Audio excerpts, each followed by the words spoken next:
This audio presentation of Neville Goddard's Out of This World is brought to you by audioenlightenment.com. Copyright 2011, all rights reserved. Chapter 1. Thinking Fourth Dimensionally. And now I have told you before it came to pass, that when it comes to pass, ye might believe. John 14:29. Many persons, including myself, have observed events before they occurred, that is, before they occurred in this world of three dimensions. Since man can observe an event before it occurs in the three dimensions of space, life on Earth must proceed according to plan, and this plan must exist elsewhere in another dimension, and be slowly moving through our space. If the occurring events were not in this world when they were observed, then to be perfectly logical, they must have been out of this world. And whatever is there to be seen before it occurs here must be predetermined from the point of view of man awake in a three-dimensional world. Thus the question arises, are we able to alter our future? My object in writing these pages is to indicate possibilities inherent in man, to show that man can alter his future, but thus altered, it forms again a deterministic sequence starting from the point of interference, a future that will be consistent with the alteration. The most remarkable feature of man's future is its flexibility. It is determined by his attitude rather than by his acts. The cornerstone of all things are based in man's concept of himself.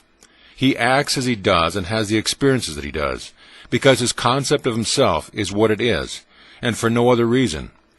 Had he had a different concept of self, he would act differently. A change of concept of self automatically alters his future, and a change in any term of his future series of experiences reciprocally alters his concept of self. Man's assumption, which he regards as insignificant, produce effects that are considerable. Therefore, man should revise his estimate of an assumption and recognize its creative power.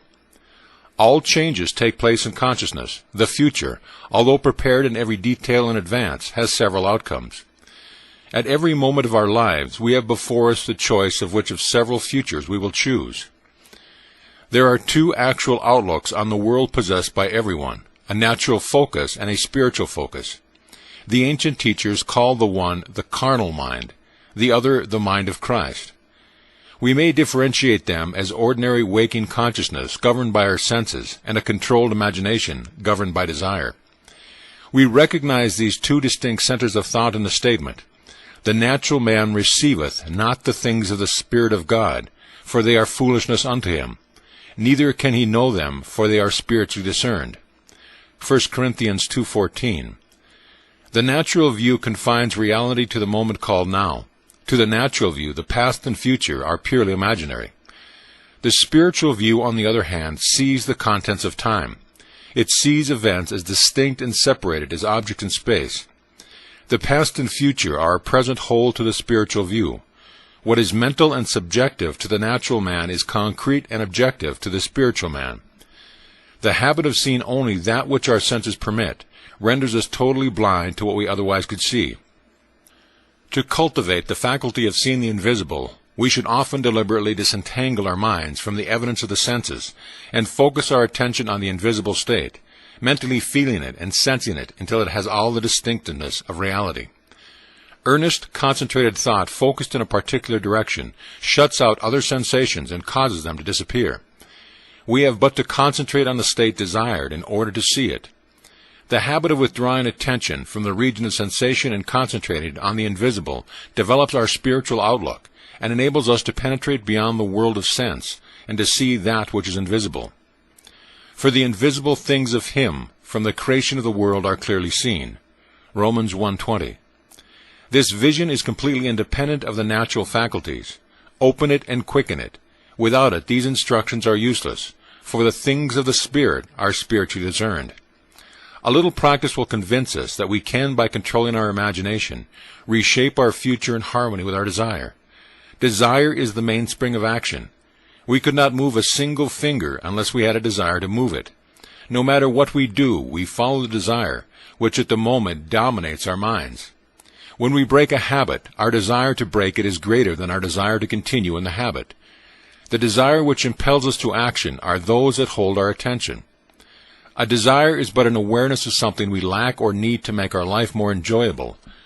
Desires always have some personal gain in view. The greater the anticipated gain, the more intense is the desire. There is no absolutely unselfish desire. Where there is nothing to gain, there is no desire and consequently no action. The spiritual man speaks to the natural man through the language of desire. The key to progress in life and to the fulfillment of dreams lie in ready obedience to its voice. Unhesitating obedience to its voice is an immediate assumption of the wish fulfilled. To desire a state is to have it. As Pascal has said, "You would not have sought me had you not already found me." Man, by assuming the feeling of his wish fulfilled, and then living and acting on his conviction, alters the future in harmony with his assumption. Assumptions awaken what they affirm. As soon as man assumes the feeling of his wish fulfilled, his four-dimensional self finds ways for the attainment of this end, discovers methods for its realization. I know of no clearer definition of the means by which we realize our desires than to experience in imagination what we would experience in the flesh were we to achieve our goal. This experience of the end wills the mean. With its larger outlook, the four-dimensional self then constructs the means necessary to realize the accepted end. The undisciplined mind finds it difficult to assume a state which is denied by the senses. Here is a technique that makes it easy to encounter events before they occur, to call things which are not seen as though they were. People have a habit of slighting the importance of simple things, but this simple formula for changing the future was discovered after years of searching and experimenting. The first step in changing the future is desire. That is, define your objective. Know definitely what you want. Secondly, construct an event which you believe you would encounter following the fulfillment of your desire, an event which implies fulfillment of your desire, something that will have the action of self-predominant. Thirdly, immobilize the physical body and induce a condition akin to sleep. Lie on a bed or relax in a chair and imagine that you are sleepy. Then, with eyelids closed and your attention focused on the action you intend to experience, in imagination, mentally feel yourself right into the proposed action, imaging all the while that you are actually performing the action here and now. You must always participate in the imaginary action, not merely stand back and look on, but you must feel that you are actually performing the action, so that the imaginary sensation is real to you. It is important always to remember that the proposed action must be one which follows the fulfillment of your desire, and also you must feel yourself into the action until it has all the vividness and distinctiveness of reality. For example, suppose your desired promotion in office. Being congratulated would be an event you would encounter following the fulfillment of your desire. Having selected this action as the one you will experience in imagination, immobilize the physical body and induce a state akin to sleep, a drowsy state, but one in which you are still able to control the direction of your thoughts, a state in which you are attentive without effort. Now imagine that a friend is standing before you. Put your imaginary hand into his. First feel it to be solid and real. Then carry on an imaginary conversation with him in harmony with the action. Do not visualize yourself at a distance in point of space, and at a distance in point of time being congratulated on your good fortune. Instead, make elsewhere here, and the future now. The future event is a reality now in a dimensionally larger world, and oddly enough, now in a dimensionally larger world is equivalent to here in the ordinary three-dimensional space of everyday life. The difference between feeling yourself in action here and now and visualizing yourself in action, as though you were on a motion picture screen, is the difference between success and failure. The difference will be appreciated if you will now visualize yourself climbing a ladder. Then, with eyelids closed, imagine that the ladder is right in front of you, and feel that you are actually climbing it. Desire, physical immobility bordering on sleep, and imaginary action in which self-feeling predominates, here and now, are not only important factors in altering the future, but they are essential conditions in consciously projecting the spiritual self. If, when the physical body is immobilized, we become possessed of the idea to do something, and imagine that we are doing it here and now, and keep the imaginary action feeling going right up until sleep ensues, we are likely to awaken out of the physical body, to find ourselves in a dimensionally larger world, with a dimensionally larger focus, and actually doing what we desired and imagined we are doing in the flesh. But whether we awaken there or not, we are actually performing the action in the fourth-dimensional world, and we will reenact it in the future, here in the third-dimensional world. Experience has taught me to restrict the imaginary action, to condense the idea, which is to be the object of our meditation, into a single act, and to reenact it over and over again until it has the feeling of reality. Otherwise, the attention will wander off along an associational track, and hosts of associated images will be presented to our attention. In a few seconds, they will lead us hundreds of miles away from our objective in point of space, and years away in point of time. If we decide to climb a particular flight of stairs, because that is the likely event to follow the realization of our desire, then we must restrict the action to climbing that particular flight of stairs. Should our attention wander off, we must bring it back to its task of climbing the flight of stairs, and keep on doing so until the imaginary action has all the solidity and distinctiveness of reality. The idea must be maintained in the field of presentation without any sensible effort on our part. We must, with the minimum of effort, permeate the mind with the feeling of the wish fulfilled. Drowsiness facilitates change because it favors attention without effort. But it must not be pushed to the stage of sleep, in which we shall no longer be able to control the movements of our attention, but rather a moderate degree of drowsiness, in which we are still able to direct our thoughts. A most effective way to embody a desire is to assume the feeling of the wish fulfilled, and then, in a relaxed and sleepy state, repeat over and over again, like a lullaby, any short phrase which implies fulfillment of our desire, such as "thank you," as though we addressed a higher power for having done it for us. If, however, we seek a conscious projection into a dimensionally larger world, then we must keep the action going right up until sleep ensues. Experience and imagination, with all the distinctiveness of reality, what would be experienced in the flesh were you to achieve your goal, and you shall in time meet it in the flesh as you met it in your imagination.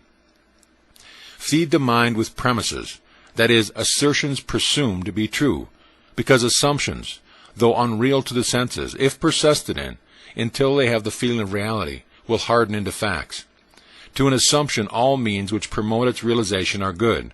It influences the behavior of all by inspiring in all the movements, the actions, and the words which tend towards its fulfillment. To understand how man molds his future in harmony with his assumption, we must know what we mean by a dimensionally larger world. For it is to a dimensionally larger world that we go to alter our future. The observation of event before it occurs implies that the event is predetermined from the point of view of man in the three-dimensional world. Therefore, to change the conditions here in the 3 dimensions of space, we must first change them in the 4 dimensions of space. Man does not know exactly what is meant by a dimensional larger world, and would no doubt deny the existence of a dimensionally larger self. He is quite familiar with the 3 dimensions of length, width, and height, and he feels that if there were a 4th dimension, it should be just as obvious to him as the dimensions of length, width, and height. A dimension is not a line. It is any way in which a thing can be measured that is entirely different from all the others. That is, to measure a solid 4th dimensionally, we simply measure it in any direction except that of length, width, and height. Is there another way of measuring an object other than those of length, width, and height? Time measures my life without employing the 3 dimensions of length, width, and height. There is no such thing as an instantaneous object.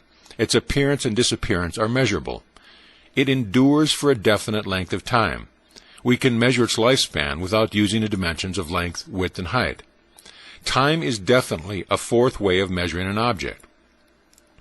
The more dimensions an object has, the more substantial and real it becomes. A straight line, which lies entirely in one dimension, acquires shape, mass, and substance by the addition of dimensions. What new quality would time, the 4th dimension, give which would make it just as vastly superior to solids as solids are to the surfaces and surfaces are to lines? Time is a medium for change in experience because all changes take time. The new quality is changeability. Observe that if we bisect a solid, its cross-section will be a surface. By bisecting a surface, we obtain a line, and by bisecting a line, we get a point. This means that a point is but a cross-section of a line, which is in turn but a cross-section of a surface, which is in turn but a cross-section of a solid, which is in turn, if carried to its logical conclusion, but a cross-section of a 4-dimensional object. We cannot avoid the inference that all 3-dimensional objects are but cross-sections of 4-dimensional bodies, which means when I meet you, I meet a cross-section of the 4-dimensional you. the four-dimensional self that is not seen.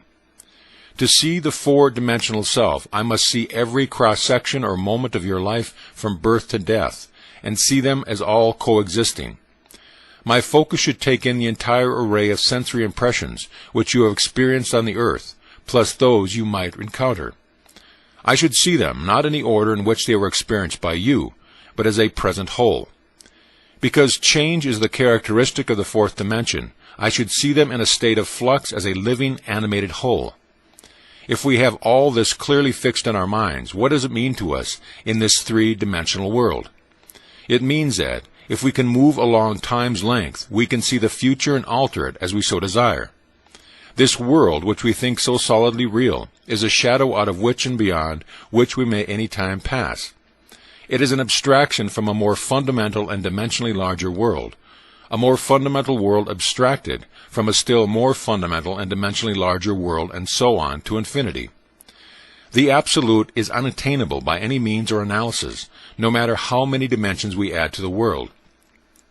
Man can prove the existence of a dimensionally larger world simply by focusing his attention on an invisible state and imagining that he sees and feels it. If he remains concentrated in this state, his present environment will pass away, and he will awaken into a dimensionally larger world, where the object of his contemplation will be seen as a concrete, objective reality. Intuitively I feel that, were he to abstract his thoughts from his dimensionally larger world and retreat still farther within his mind, he would again bring about an externalization of time. He would discover that every time he retreats into his inner mind and brings about an externalization of time, space becomes dimensionally larger, and he would therefore conclude that both time and space are serial, and that the drama of life is but the climbing of a multitudinous dimensional time block. Scientists will one day explain why there is a serial universe. But in practice, how we use this serial universe to change the future is very important. To change the future, we need only concern ourselves with two worlds in the infinite series: the world we know by reason of our bodily organs, and the world we perceive independently of our bodily organs.